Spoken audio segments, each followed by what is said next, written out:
Responsabilidade socioambiental e segurança dos colaboradores são prioridades no planejamento do terminal da PASA Paraná Operações Portuárias.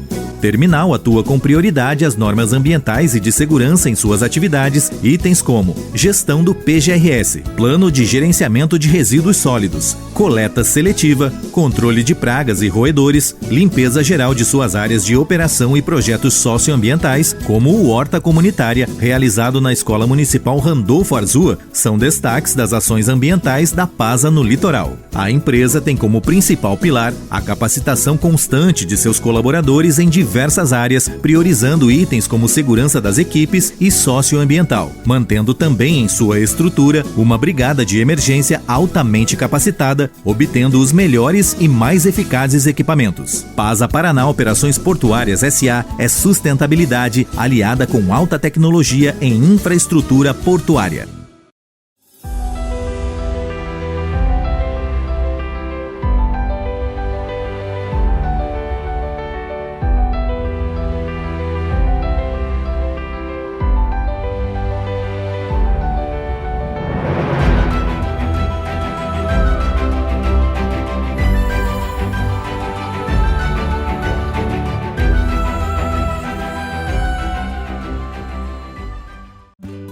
Sabe quem deve ser o primeiro a perceber os sintomas da dengue, zika ou chikungunya? Você. Se você está com febre, dor de cabeça ou atrás dos olhos, dor no corpo ou nas articulações e manchas vermelhas na pele, ou dor abdominal e náuseas, procure uma unidade de saúde.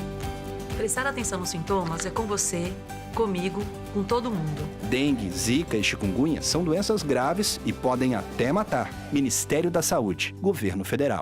Para combater a Covid-19, a orientação agora é não esperar. Quanto mais cedo começar o tratamento, maiores as chances de recuperação. Fique atento. Ao perceber sintomas da Covid-19, procure uma unidade de saúde. E lembre-se, lave sempre as mãos com água e sabão ou utilize álcool em gel. E ao sair de casa, use máscara. Sintomas da Covid-19? Não espere. Procure um médico. Ministério da Saúde, Governo Federal. Curta e compartilhe nosso canal, se inscreva, ative o sininho e fique por dentro da melhor. Ilha do Mel. A rádio que você vê. Começa agora na Ilha do Mel FM, Ilha Ambiental. Um bate-papo com convidados, onde o assunto principal é a sustentabilidade, maneiras de suprir as necessidades do presente com recursos do meio ambiente sem afetar as gerações futuras. No ar, Ilha Ambiental.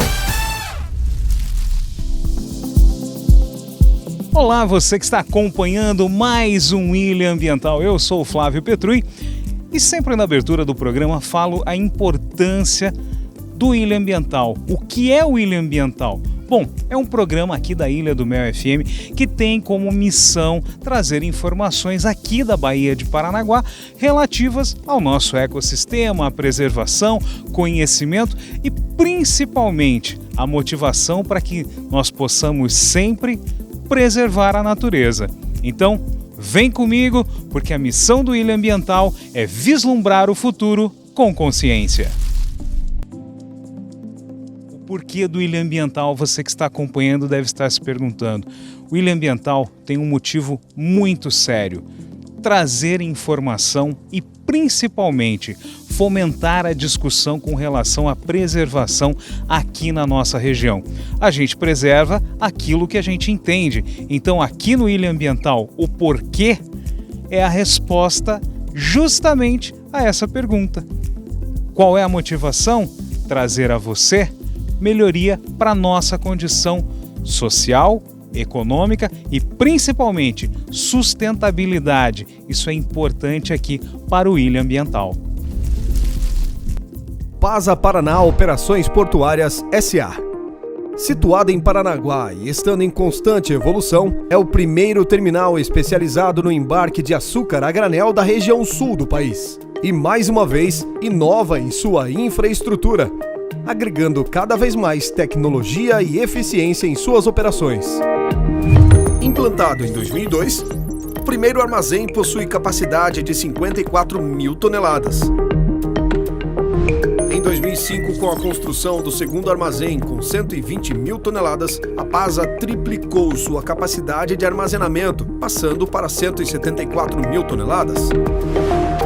Construído em 2014, o terceiro armazém em funcionamento possui capacidade de 65 mil toneladas. A PASA possui capacidade estática total de armazenagem de 239 mil toneladas. Como resultado do sucesso da organização e diante da crescente demanda da exportação brasileira, a empresa prepara novos investimentos no setor portuário, sendo a construção do quarto armazém que será instalado com o objetivo de ampliar a sua capacidade de armazenagem e embarque de granéis sólidos. O armazém PASA 4 vai possuir as seguintes características: 130 metros de comprimento, 40 metros de largura e 30 metros de altura, com capacidade para 60 mil toneladas. Com a construção do armazém PASA 4, a capacidade estática total de armazenagem aumentará em 38,1%, passando de 239 mil toneladas a 299 mil toneladas. O novo armazém contará com uma correia transportadora aérea com capacidade para 1.250 toneladas hora, que será interligada aos sistemas de recebimento rodoviário e ferroviário da estrutura já existente. Seu sistema de embarque será através de 2 correias transportadoras, que irão alimentar 2 elevadores de canecas. Por sua vez, alimentarão 2 balanças de fluxo, com capacidade para 2.500 toneladas. Será construída uma nova linha de embarque, onde esta nova correia transportadora se conectará ao sistema já existente e também será instalado um novo ship loader. Todas as correias serão de borracha vulcanizada, com proteção anti-chamas, montadas sobre roletes especiais propriamente desenhados para o suporte necessário. Sendo assim, o novo sistema de embarque totalizará 3 correias transportadoras e mais um ship loader, ampliando sua capacidade de embarque de 1.500 toneladas hora para 4.000 toneladas hora. Projetado para atender navios tipo Panamax e Posmax, também será dotado de sistema de controle de particulados de última geração. Tendo em vista as novas ampliações de armazenamento e embarque, a PASA investe mais uma vez em eficiência e agilidade, mantendo seus padrões de segurança, responsabilidade socioambiental e qualidade nos serviços prestados. A PASA tem a satisfação de apresentar este investimento de mais de 118 milhões de reais, contribuindo com a movimentação e crescimento das exportações do Porto de Paranaguá e do Brasil. PASA, Paraná Operações Portuárias S.A.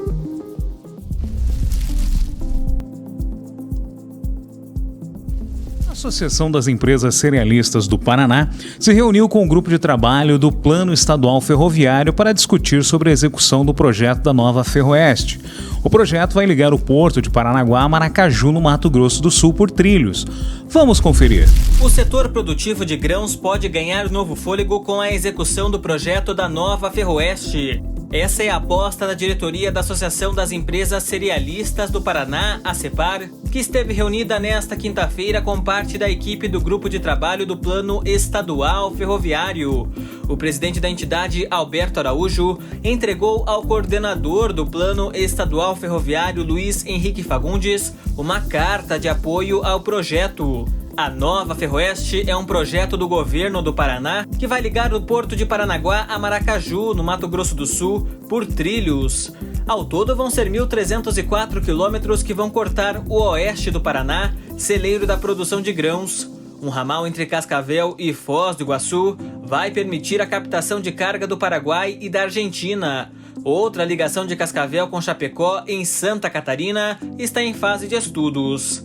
Fagundes lembra que o setor vai ser um dos grandes beneficiados pela nova Ferroeste. O setor cerealista hoje ele representa quase que 35% aí da produção do agro, eles representam isso. E ao promover uma grande e dramática redução do custo logístico, É natural que esse setor consiga usufruindo dessa nova infraestrutura, ter muito mais competitividade no mercado. A expectativa é que eles venham ter um ganho de mercado, com isso você está alavancando produção e gerando mais empregos. Um dos eixos que orientou esse projeto foi aonde estava sendo produzido, onde está o setor produtivo. Então é natural que a ferrovia esteja muito próximo dos grandes centros de produção. O presidente da ACEPAR destacou que o investimento vai resolver um grande gargalo logístico. O logístico hoje ele representa ali pelo menos 30% de todo o custo de originação, né? E você vai poder ter estruturas mais eficientes. Hoje, por exemplo, a gente vive nesse apagão logístico, gargalos que você tem até a própria indústria, quando é direcionado para a indústria nacional, as indústrias não conseguem suportar porque cada ano você consegue colher mais rápido e mais rápido. Então você precisa de estruturas como uma ferrovia que são muito mais eficientes e, obviamente, mais limpas para você poder escoar toda essa produção. A entidade nasceu em 2003 e hoje congrega 27 empresas cerealistas do Paraná. Juntas possuem 200 unidades de recebimento e estocagem de grãos, boa parte localizada próximo ao traçado da nova ferrovia. Países da Ásia e Europa são o principal destino da colheita paranaense. Só no ano passado, a exportação representou 70% da movimentação entre os associados. O principal atrativo do modal ferroviário frente ao rodoviário é o baixo custo. O estudo de viabilidade técnica, econômica e ambiental indicou que o valor do frete da nova Ferroeste será quase 30% mais barato em comparação com o transporte rodoviário. Outro benefício será a eficiência. Hoje, uma carga de Cascavel leva 5 dias para chegar a Paranaguá. A previsão é de que esse trecho seja percorrido em 20 horas na estrada de ferro. A nova Ferroeste será o segundo maior corredor de grãos e contêineres refrigerados do país, o que deve transformar o Paraná num hub logístico da América do Sul, por atrair parte da produção de países vizinhos como a Argentina e o Paraguai. Se estivesse em operação hoje, a ferrovia poderia transportar cerca de 38 milhões de toneladas de produtos.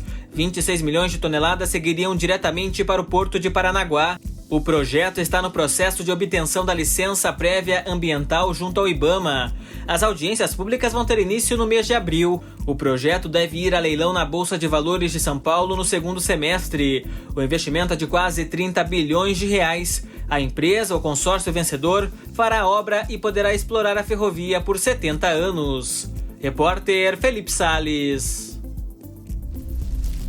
Os portos do Paraná começaram as vistorias do projeto, que vai certificar boas práticas ambientais na Ilha do Mel. Uma certificação de qualidade vai reconhecer pousadas e restaurantes que fazem a separação correta de resíduos, destinação e reciclagem do lixo produzido. Vamos conhecer mais sobre essa iniciativa.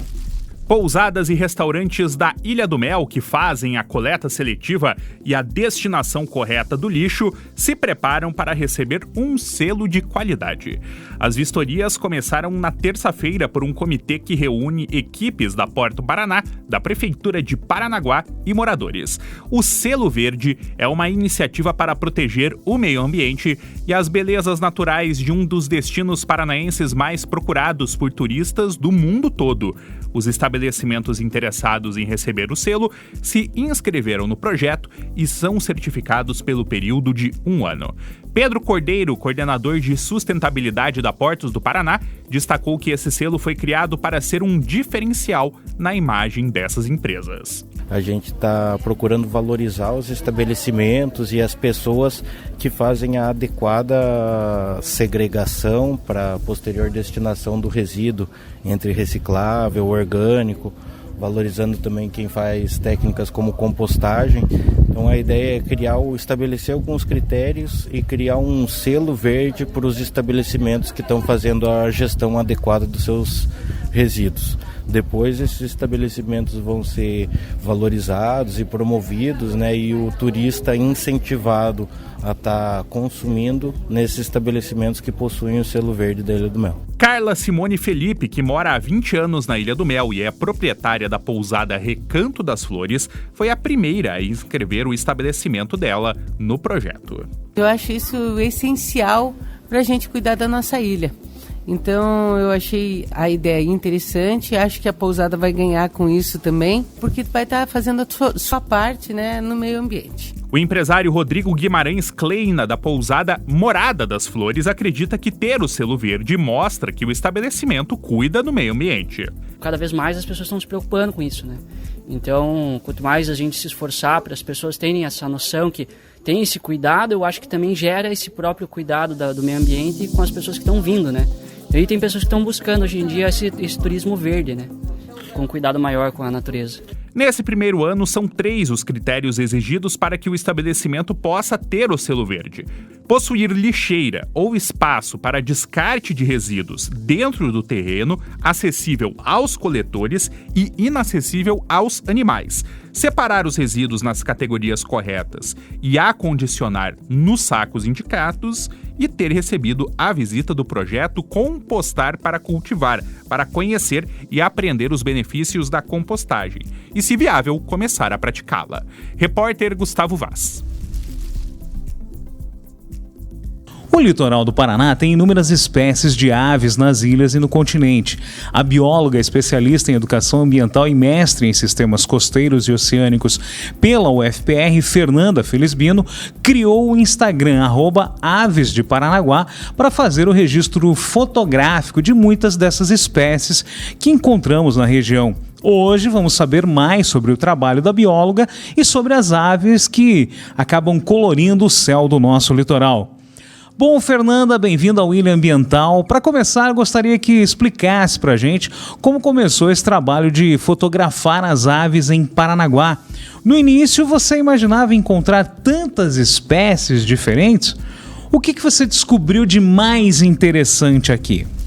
Oi, pessoal, tudo bem? Primeiramente, obrigada, Flávia, pelo convite de estar aqui na Ilha do Mel para compartilhar um pouquinho disso com vocês. Primeiramente, foi ao acaso que eu comecei a observar as aves aqui no litoral, e foi por conta da pandemia. Olha que coisa. Na época, eu trabalhava no IAP, né, no Instituto Ambiental do Paraná, e eu estava em home office. Como muitas pessoas foram para home office, eu também fiquei em home office. E eu lembro que eu estava trabalhando e observei a janela no quintal do vizinho, numa árvore de laranja. Estava começando a sair as laranjas e eu comecei a observar algumas aves diferentes, alguns passarinhos mais coloridos que eu nunca tinha visto. E aí eu peguei uma câmera semi-profissional que eu tinha na época, que eu tava quase me desfazendo dela, e dei um zoom, tirei uma foto de um passarinho. Me interessei, né? Aves nunca foi o meu foco de trabalho. Eu sempre trabalhei com fauna marinha, e no IAP trabalhava com legislação, né? Com licenciamento ambiental. Então nunca fui muito ligada às aves. E a partir daí, por curiosidade mesmo, comecei a observar essas aves que estavam no meu quintal. Fiz um comedouro para elas, eu e minha mãe, a dona Ondina, fizemos um comedouro para elas no nosso quintal, né, onde a gente colocou algumas estruturinhas de madeira, algumas frutas, sementes, e aí começaram a aparecer várias espécies. Comecei a registrar várias espécies no meu quintal, acho que só no meu quintal foram umas 30 espécies. E aí começou a saturar, chegou um momento que não apareceu nada novo. E aí eu comecei a sair, né, para poder observar outras espécies, outras aves. E fui no aeroparque, primeiro fui em bosques próximos, em parques, no Parque Estadual do Palmito. Depois eu comecei a ir para as colônias, né, a Colônia Maria Luísa, ali no Morro Inglês, ali na Quintilha. Comecei a buscar lugares assim. Depois fui para outros municípios, né? Observei aves em Morretes, em Matinhos, em Guaratuba, em Guaraqueçaba, em Antonina. E aí o Aves de Paranaguá, ele surgiu nesse momento, né? Que eu comecei a perceber que eu deveria publicar isso, mostrar, compartilhar com as pessoas, né? Aqui no litoral. E a página começou a crescer, recebi muitos seguidores. E muitas pessoas me abordaram falando que, nossa, não sabia que existiam tantas aves aqui no litoral. E isso, nossa, me fez ficar chocada, né? Porque eu sabia da diversidade por ser bióloga, mas para mim era muito óbvio, né? E as pessoas não saberem disso e ficarem tão felizes por poder observar, né, esses meus registros. E, bem, a princípio foi isso. Foi isso que me motivou a abrir a página e compartilhar. Acabou que virou um meu hobby. Eu faço isso constantemente, saio em busca de novas espécies que eu ainda não registrei, observar as que eu já observei, faço foto, tento melhorar as fotos. Eu registro num site que se chama Wikiaves, que é um site de ciência cidadã, onde qualquer pessoa pode registrar as espécies que observa, e aí vai contabilizando ali a quantidade de espécies. Já fui para outros municípios do Paraná, onde eu também divulgo lá no Aves de Paranaguá, no Instagram Aves de Paranaguá. Então não são mais registros só de Paranaguá, são de qualquer lugar que eu vá observar.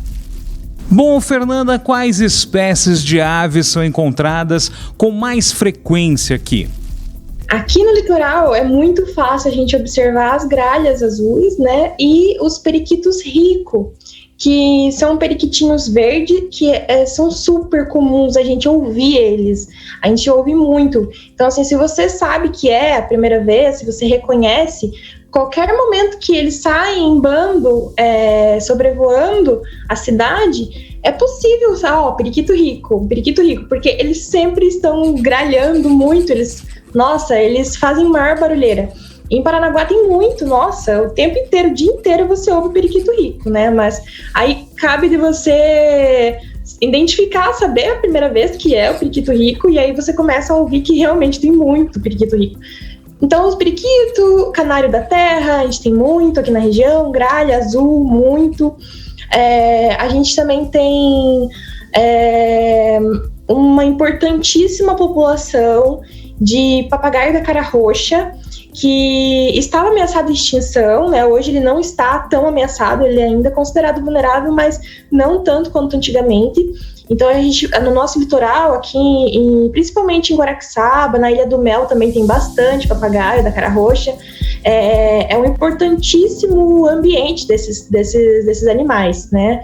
Que são encontrados apenas aqui na nossa região, no nosso litoral do Paraná e no litoral sul de São Paulo. É o único lugar no mundo que tem essa espécie de papagaio. E eu também já registrei, já pude observar esses animais voando e pousados. Bom, Fernanda, e a importância das aves para a conservação da natureza? Então, as aves, né, além delas estarem dentro de uma cadeia alimentar, né, onde outros animais se alimentam dela e elas se alimentam de outros animais, tem algumas aves que são carnívoras, né, que são onívoras, na verdade, comem fruta, tanto fruta quanto carne. O tucano, por exemplo, ele pode comer filhotes de outras aves, ele pode comer frutos. Os nossos 2 tucanos que nós temos aqui no litoral do Paraná, o tucano de bico verde e o tucano de bico preto.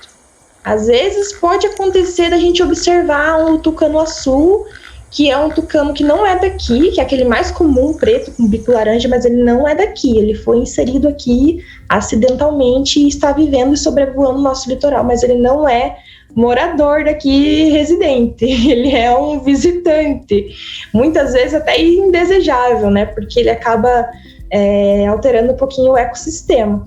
Mas, enfim, além de estar dentro da cadeia alimentar, né, fazer parte de uma cadeia alimentar, que isso é importante para manter o ecossistema, algumas aves, elas são polinizadoras, como os beija-flor, eles ajudam a polinizar as plantas, né, a manutenção dos frutos, assim como as abelhas e alguns morcegos frugívoros, eles também ajudam a manutenção, né, da questão da polinização nas plantas. E dispersão de sementes, né, para manter a floresta erguida, digamos assim, né, as aves que se alimentam dos frutos ajudam na dispersão de sementes e para plantar outras árvores, né, então seria isso, uma das importâncias delas. E quais as principais ameaças para as aves do nosso litoral? uma das principais ameaças que a gente tem aqui, né, vou citar duas, né, acredito que tenha mais, mas a expansão urbana irregular é uma delas, principalmente em áreas de preservação permanente, como os manguezais e as áreas de restinga nas praias. Então, essas áreas consideradas áreas de preservação permanente são áreas que são proibidas a construção civil e que muitas vezes aqui no nosso litoral, em vários municípios, acontece, né? A construção indevida, a construção totalmente irregular e ilegal em cima desses ambientes. Então, existem muitas aves, algumas até ameaçadas de extinção. É o exemplo da Maria da Restinga, um passarinho bem pequenininho que habita a restinga, né? A área de restinga. Então, assim, construções em cima da restinga prejudicam muito vários animais, incluindo animais em risco de extinção. Outra problemática, outro risco, né, que as aves correm de origem humana aqui no nosso litoral é a caça indevida, tanto para alimentação quanto para ter como pet em casa. Então, assim, eu trabalhei no IAP durante 2 anos e meio e eu recebia muita apreensão de aves que as pessoas caçavam elas para manter em gaiolas. Então, assim, existe um comércio legalizado onde você pode obter aves de forma legal, aves que nasceram em cativeiro, que não saíram da natureza. Porque, assim, você pegar uma ave que está na natureza, que tem o céu é o limite para voar e colocar dentro de uma gaiola, é muito sofrimento. Então, assim, e o comércio ilegal bomba, é muito, assim, é uma coisa exorbitante. E por exemplo, o curió, que é um passarinho super, que canta um monte, todo mundo super visado, ele sofre muito com isso, porque as pessoas querem pegar eles da natureza e isso é um problemão. Nossa, o bicho estressado vai para cativeiro, acaba sendo capturado ilegalmente, né? Porque é uma atividade ilegal você tirar o bicho da natureza e colocar em gaiola. E tem muito, né? Tem muito criador que acaba fazendo isso. E isso é totalmente legal e está previsto como um crime ambiental que incide multa e até prisão, dependendo do caso. Então, esse é um problemão. Papagaios também, papagaios da cara roxa, que eu comentei há pouco, também são pegos para colocar em gaiola e servir como pet. E em outros casos, também alguns jacu, por exemplo, são caçados para alimentação e, dependendo da espécie, podem até estar ameaçados de extinção, como o jacutinga, é uma espécie de jacu que ele está ameaçado de extinção e que nessa situação também a pessoa pode estar compactuando com o crime ambiental e estando disposta a arcar com as consequências, né, caso ela seja pega, né, tendo esse ato de caça ilegal. Bem, Fernanda, tem algum recado, alguma informação a mais que você gostaria de deixar para os nossos ouvintes e também para os nossos internautas? Eu vou compartilhar um pouquinho de 2 registros que eu fiz aqui no litoral, que foram super interessantes. Foram 2 gaviões, né? O primeiro é o gavião caranguejeiro, que eu observei em Guaraqueçaba. É um animal super difícil de observar e ele é lindo, maravilhoso. Ele só ocorre aqui no nosso litoral do Paraná e vai ocorrer lá no Nordeste do Brasil. É uma distribuição incrível e esse animal é lindo demais e é difícil ver, né? Geralmente de barco você consegue ver indo para Guaraqueçaba, nessas pequenas ilhas de mangue que tem indo para lá. Outro registro foi o gavião papagafanhoto, que eu observei ali na colônia Maria Luísa, e também é um registro super legal, super difícil de observar, e foi muito legal. Então, eu deixo aqui a minha sugestão de hobby. É muito legal observar aves, pessoal. É uma coisa divertida, assim, né? Quem nunca teve contato com isso, começa a observar, começa a fazer uma listinha das aves que já observou e é muito interessante. A gente conhece mais sobre a nossa diversidade, a gente dá mais importância para a nossa diversidade, para a nossa natureza e respeita cada vez mais e incentiva as pessoas a respeitar cada vez mais, né? Então, acho que o meu recado é esse, né? O respeito para com a natureza e que pode ser realizado de várias formas, desde separar o lixo até falar para as pessoas sobre a importância dos manguezais, da restinga e de como isso deve ser preservado para manter a natureza e o ecossistema e o planeta, né, de uma forma melhor para nossa geração e para as próximas gerações. E aproveitando também, né, pessoal, sigam a página @avesdeparanaguá lá no Instagram, onde eu compartilho os meus registros, não só de Paranaguá, do litoral do Paraná e às vezes até de outras regiões do Paraná e do Brasil. Então seria isso, eu agradeço muito novamente a Rádio Ilha do Mel e contem aí sempre comigo quando quiserem falar um pouquinho sobre meio ambiente. É isso.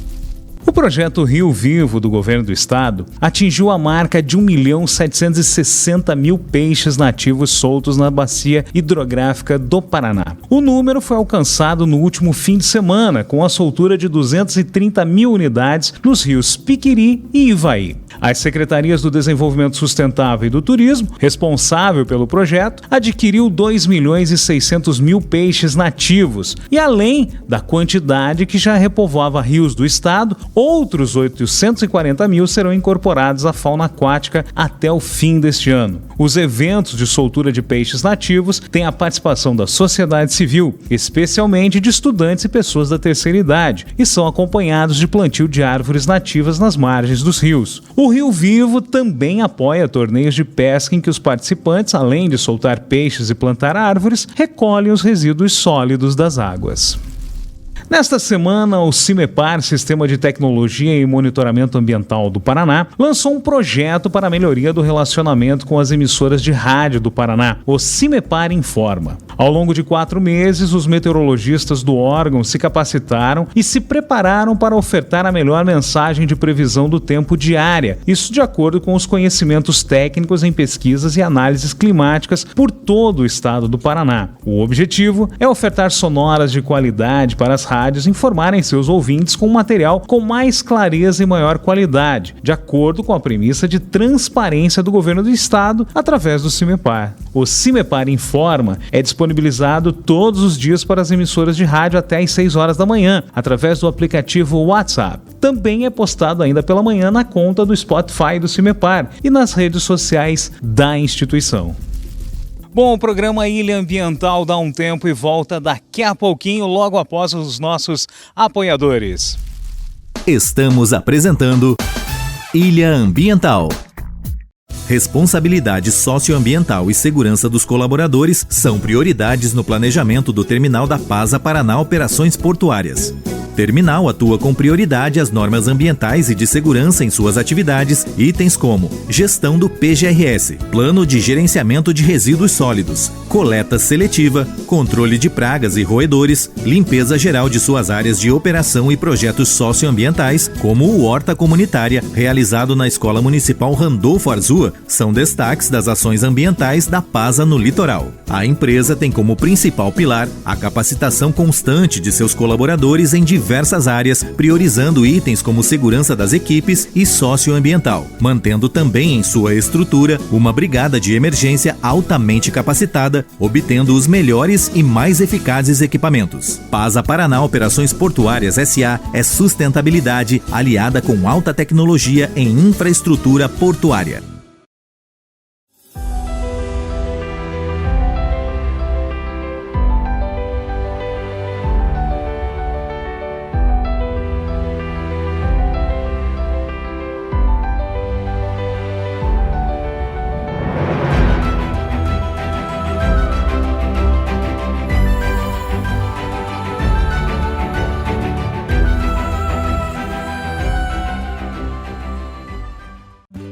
Sabe quem deve ser o primeiro a perceber os sintomas da dengue, zika ou chikungunya? Você. Se você está com febre, dor de cabeça ou atrás dos olhos, dor no corpo ou nas articulações e manchas vermelhas na pele, ou dor abdominal e náuseas, procure uma unidade de saúde. Prestar atenção nos sintomas é com você, comigo, com todo mundo. Dengue, zika e chikungunya são doenças graves e podem até matar. Ministério da Saúde, Governo Federal. Para combater a Covid-19, a orientação agora é não esperar. Quanto mais cedo começar o tratamento, maiores as chances de recuperação. Fique atento. Ao perceber sintomas da Covid-19, procure uma unidade de saúde. E lembre-se, lave sempre as mãos com água e sabão ou utilize álcool em gel. E ao sair de casa, use máscara. Sintomas da Covid-19? Não espere. Procure um médico. Ministério da Saúde, Governo Federal. César reduz a mortalidade infantil no país, se fazendo presente. Luana previne o câncer de mama e de ovário, sendo uma empresária parceira. Sandra muda histórias, sempre que fortalece e orienta uma família. Os benefícios da amamentação são para toda a vida. Amamente seu filho até os 2 anos ou mais. Apoie a amamentação. Proteger o futuro é papel de todos. Curta e compartilhe nosso canal, se inscreva, ative o sininho e fique por dentro da melhor. Ilha do Mel. A rádio que você vê. Voltamos a apresentar Ilha Ambiental. Bom, e no contato com as comunidades essa semana, a gente vai lá para a comunidade da Almeida, a gente vai falar com o Adalto. Adalto, conta pra gente um pouquinho dessa comunidade tão bonita, tão bacana. Como é formada essa comunidade? Tem muitos pescadores aí, eu percebo que você fala com um carinho muito especial. Então, conta pra gente. Olá a todos, eu sou Adalto aqui do Almeida, uma ilha situada no município de Guaraqueçaba, litoral do Paraná. Pois bem, fazendo esse vídeo para contar um pouquinho para vocês a respeito da minha comunidade. Minha comunidade é formada, na sua maioria, por pescadores, pessoas aí que tiram o seu sustento, o sustento da família, através da pesca, e é algo assim que eu admiro muito. Tem algo assim que eu admiro bastante na minha comunidade, são as pessoas que aqui vivem. Pessoas receptivas, pessoas lutadoras, pessoas que, apesar da dificuldade, continuam lutando, continuam firmes, na sua profissão, que é a pesca, para através dela tirar o sustento para sua família, trazer o conforto para sua família. Tá certo? Outra coisa também que eu queria destacar é a nossa gastronomia. A gente pode aqui contar com pratos típicos, muito apreciados pelas pessoas que nos visitam, como o caranguejo, como a carne de siri, os peixes, de modo geral. Então são aí alguns exemplos de pratos que realmente são bastante apreciado aí, como já disse, pelas pessoas que visitam a nossa comunidade. Tá certo?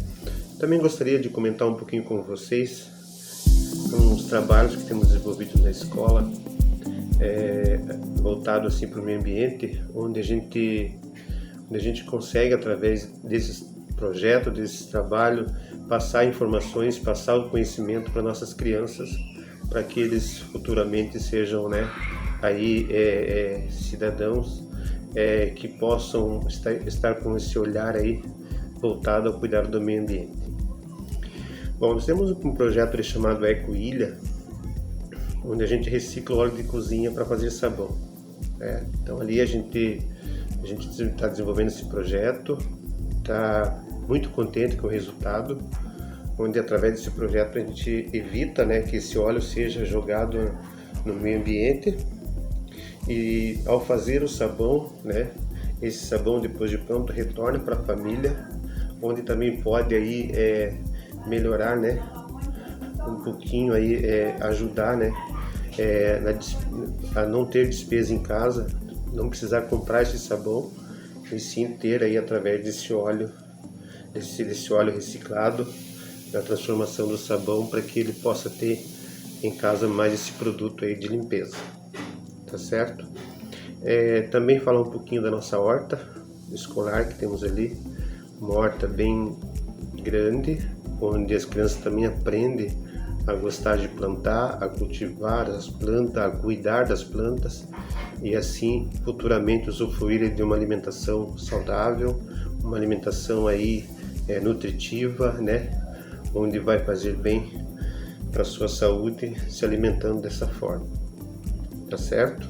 Eu e mais alguns colaboradores, né, desse projeto, estamos ali empenhados para que esse projeto se desenvolva, cresça, né, e sirva aí de inspiração para outras pessoas que, caso venham a gostar desse tipo de trabalho, para se desenvolver, né, em casa ou em escolas.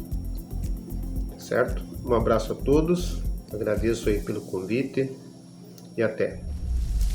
Hoje a gente esteve lá na comunidade do Almeida com o Adalto, trazendo um pouquinho desse paraíso que é a comunidade do Almeida. Ele explicou como ela é formada, a constituição ali dos moradores, falou um pouquinho dele também, realmente muito bonito, e você pode fazer a mesma coisa que o Adalto fez. Manda um vídeo pra gente no nosso WhatsApp 984 14 22 31.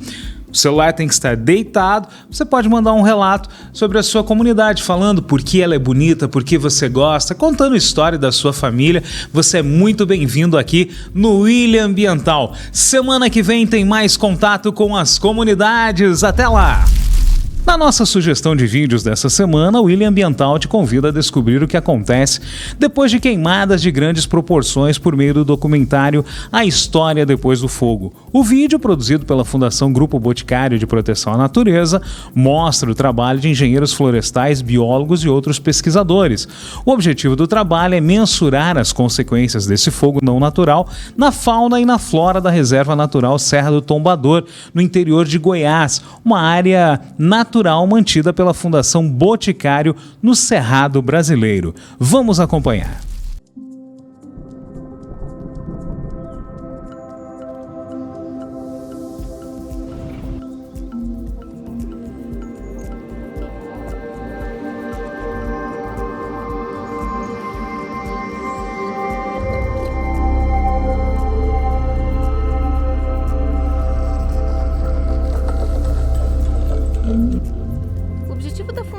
Em realizar essas expedições é ampliar o conhecimento científico da área protegida pela Reserva Natural Serra do Tombador. A geração desses resultados, dessas pesquisas científicas, ele é importante não só para ressaltar a importância de unidades de conservação como a reserva para a proteção do bioma cerrado, que é uma das savanas mais biodiversas do Brasil e é também considerada o berço das águas do Brasil, pois uma das maiores bacias hidrográficas que abastece o Brasil inteiro nasce aqui, como também para auxiliar na elaboração de futuras estratégias de conservação.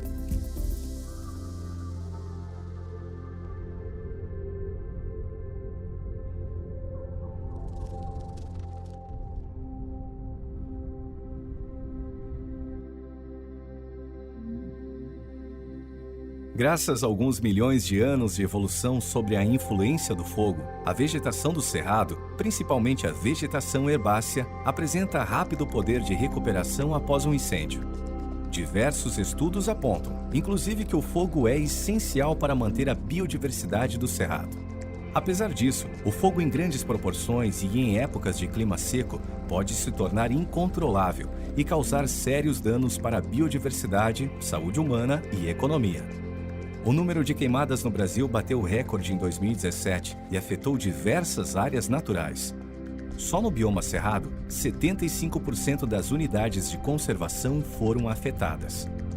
A biodiversidade é a base do equilíbrio ecológico do planeta e tem um impacto direto sobre a vida de todos nós. Se a saúde dos ecossistemas é afetada, a saúde e todas as atividades humanas são afetadas também. O Cerrado é o segundo maior bioma do Brasil e ocupa quase 25% de todo o território nacional. Ele abriga mais de 15 mil espécies de plantas e animais e é considerado um dos biomas mais ricos em biodiversidade do mundo.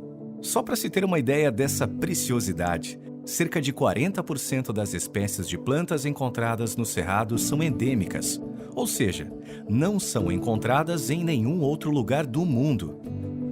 O Cerrado tem animais fantásticos, como o lobo-guará, que é um dos símbolos do bioma, o tamanduá-bandeira e o tatu-canastra. Os frutos também são deliciosos, como o pequi, o caju e o murici. Também é o lar de cerca de 30 milhões de brasileiros, que dependem diretamente dos seus serviços ambientais para sobreviver. Sua localização e relevo fazem com que ele atue como uma grande caixa d'água do nosso país, garantindo a segurança hídrica de milhares de pessoas. Essa outra expedição ela tem um foco um pouco mais específico, que é avaliar os impactos do fogo sobre a biodiversidade do Cerrado, considerando os episódios de fogo que ocorreram aqui na reserva no ano passado.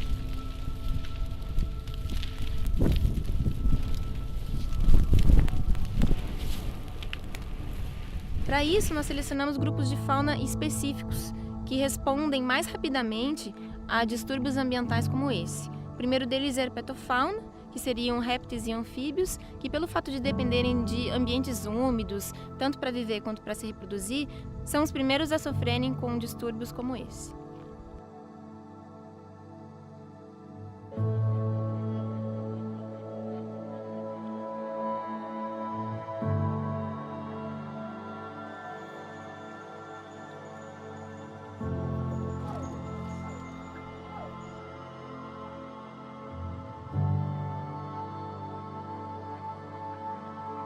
A importância do Cerrado, sendo um dos hotspots, né, mundial, ela constitui uma alta biodiversidade. E ter uma reserva como essa, como um patrimônio natural, é de extrema importância para documentar, preservar e educar a sociedade como um todo. E sendo os animais ectotérmicos, né, uma causalidade como o fogo, deu a entender, deu uma indicação que sofreram muito impacto com isso. Tendo o marco zero pós-fogos e monitorar a riqueza dessas espécies na serra, será de grande importância daqui para frente. Quais são as metodologias e quais são os subsídios que podemos adotar e continuar com a conservação do local.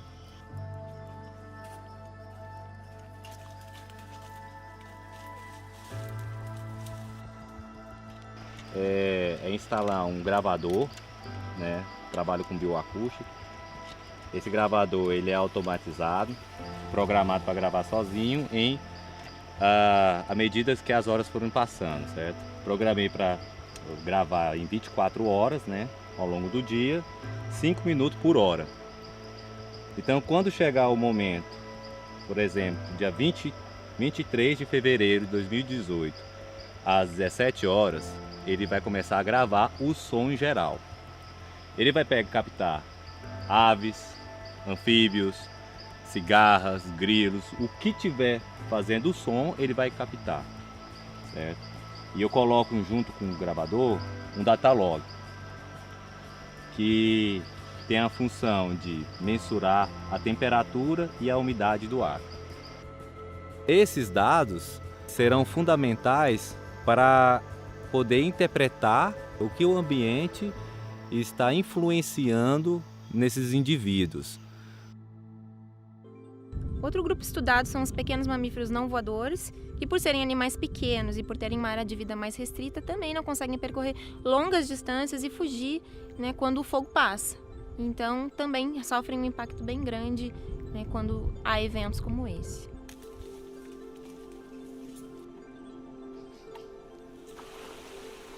E nós estamos aqui para fazer um estudo comparativo entre áreas que pegaram fogo e as áreas que não pegaram fogo, para ver como que a fauna está impactando e a vegetação está respondendo a esse impacto do fogo. Vamos cavar aqui, porque pro lado de cá pegou fogo tudo. A princípio, os estudos iniciais que foram feitos aqui foram focados no inventário da biodiversidade. Agora, com essa questão do fogo, nós estamos incrementando esses estudos, não só do ponto de vista de aumentar o conhecimento geral sobre a biodiversidade, mas particularmente para tentar entender qual o impacto do fogo sobre essa fauna e flora residentes na reserva natural. Então, é isso realmente que eu quero. Então, onde é que você acha que a gente tem? Bom trabalho. Obrigada, Watson.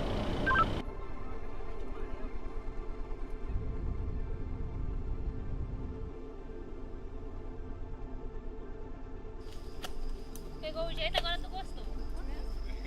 Só pra onde mesmo? Pra pegar a girafa.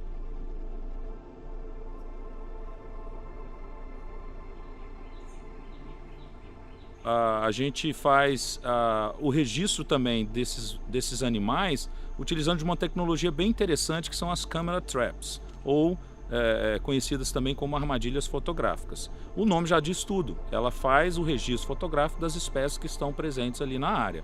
E elas ficam paradas, elas possuem um sensor infravermelho e um sensor de movimento. E quando o animal passa, ela faz então o registro daquele animal. E agora, com essa tecnologia renovada, as armadilhas fotográficas têm filmado também os animais. E isso é muito bacana, porque a gente pode fazer registros fundamentais não só sobre as espécies que ali existem, mas particularmente sobre os hábitos alimentares, sobre os comportamentos, né? Em especial o comportamento reprodutivo. A gente pode detectar filhotes e fêmeas lactantes. Então tudo isso gera para a gente dados importantes sobre a biologia das espécies, não somente sobre a riqueza de espécies que a gente encontra ali na área. Outro grupo bem importante de ser estudado e avaliado nesse tipo de condição são as aves, pois o fato de eles serem espécies habitat especialistas, eles ocupam ambientes bem específicos dentro da vegetação do cerrado, da floresta. Então o fato de ter esses distúrbios sobre o ambiente deles afeta muito essas populações.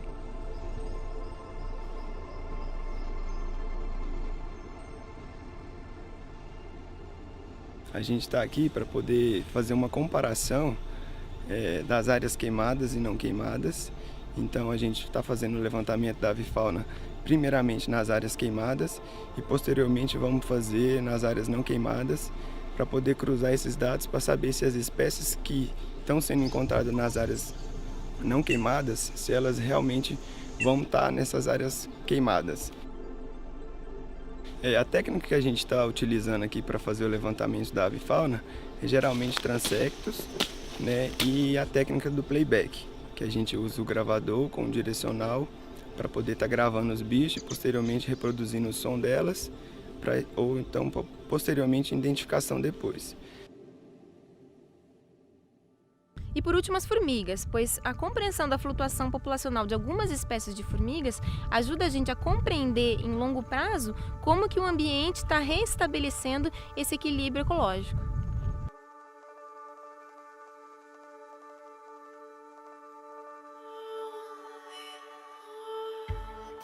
Porque quando a gente tem algum distúrbio, como o fogo, por exemplo, isso favorece alguns grupos de formiga a expandir o seu local. Então acabam ocorrendo, né? A gente pôde observar aqui nas áreas queimadas o aparecimento de diversos formigueiros em que a gente não tinha essa ocorrência antes, ou uma ocorrência em menor escala, porque justamente elas são favorecidas. E à medida que o ambiente vai voltando ao seu normal, outros grupos de formigas com outras necessidades, com outras dietas diferentes, ela começa também a voltar. Então a gente tem noção de acordo com a flutuação do tamanho dessa população e da variedade dessas espécies, entender como que está havendo, como que o ambiente, qual a velocidade que o ambiente está chegando à sua normalidade ou uma coisa próxima bem à sua normalidade.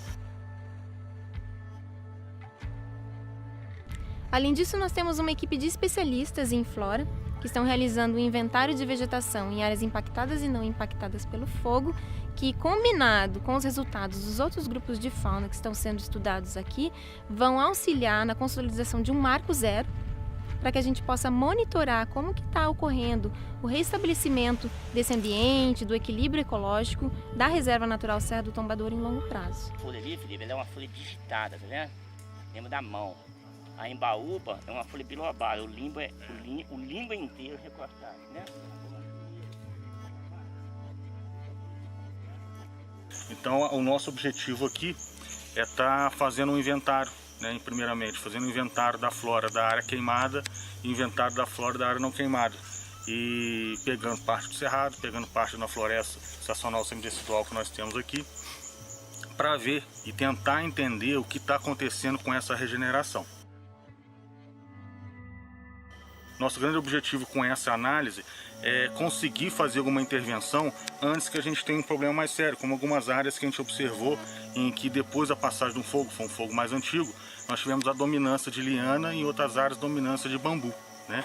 Então se nós conseguirmos entender como que está havendo a regeneração dessas áreas, seja ela de cerrado, seja ela de mata, a gente pode perceber que está acontecendo algum problema, né, dentro dessa regeneração que vai ou atrasar essa regeneração ou até mesmo impedir que essa regeneração ocorra em determinadas áreas.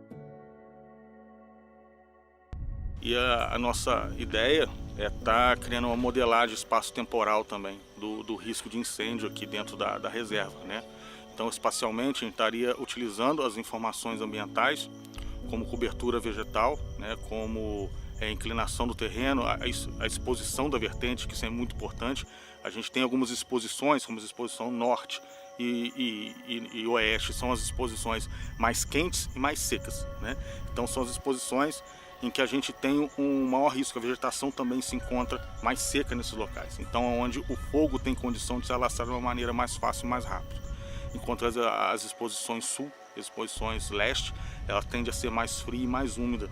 Então isso acaba dificultando um pouco. Então a gente junta essas informações ambientais, algumas espécies são mais suscetíveis, como por exemplo a questão da vegetação herbácea. Por ela ser mais fina, ela é mais suscetível a gente ter a ocorrência do fogo e a propagação do fogo nela.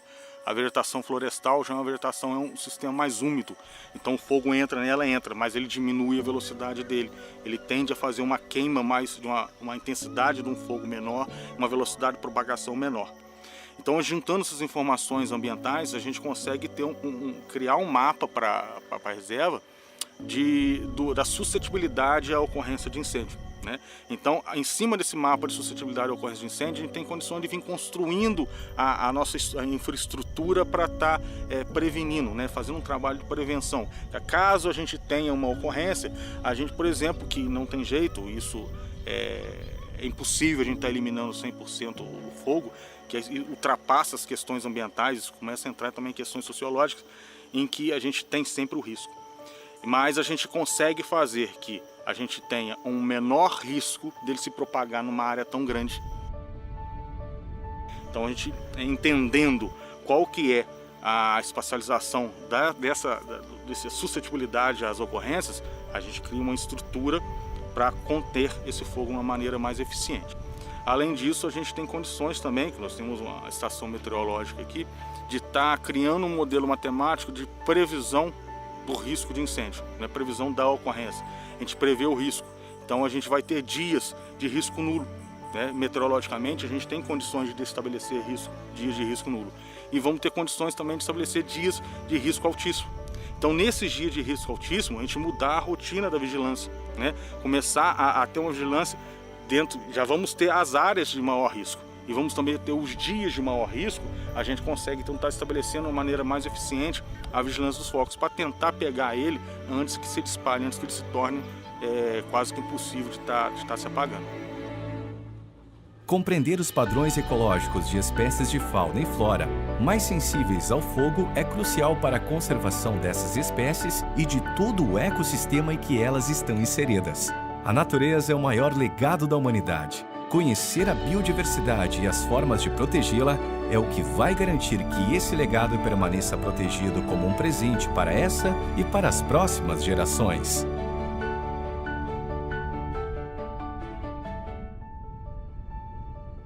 Muito bem, Ilha Ambiental chegou ao seu final. Semana que vem tem mais. Fiquem todos com Deus e lembre-se, a nossa missão é vislumbrar o futuro com consciência.